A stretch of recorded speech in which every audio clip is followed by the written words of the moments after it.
Sur l'ensemble de la production de semences de maïs et de riz au Ghana, les volumes de vente certifiés dans le cadre du commerce formel ne répondent qu'à 20% de la demande nationale sur 80% fournie par le secteur informel. Une étude réalisée avant l'impact des mesures de confinement liées au coronavirus projette à 500% la hausse de la production. Le Ghana, à l'image de tous les États africains, est en train de payer le lourd tribut de ce mauvais virus qui est en train de mettre sous les ténoirs presque tous les espoirs qui étaient nés des bonnes perspectives économiques qu'on a enregistrées en fin d'année dernière. Il est évident que c'est des prévisions totalement à revoir. La production pour l'ensemble de ces produits devrait augmenter de 10% durant la campagne 2019-2020 suite à la subvention de 50% allouée en 2017 par le gouvernement à la production de ces intrants dans le cadre de son initiative Planting for Foods and Jobs. La meilleure destination en matière d'importation à faible coût, généralement, c'est quoi? C'est l'Asie.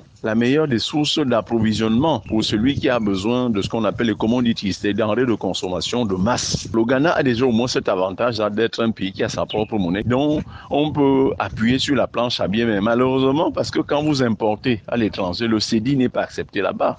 C'est le dollar, l'euro. S'ils ont un compte de réserve extérieur, ils devraient donc taper dans ce compte-là pour pouvoir procéder aux importations. Même si les chiffres publiés font état d'un fort dynamisme de la production de semences certifiées ces 2 dernières années, les actuelles projections semblent loin de répondre aux attentes des acteurs de la production semencière en raison des nouveaux effets du Covid-19 dans le monde.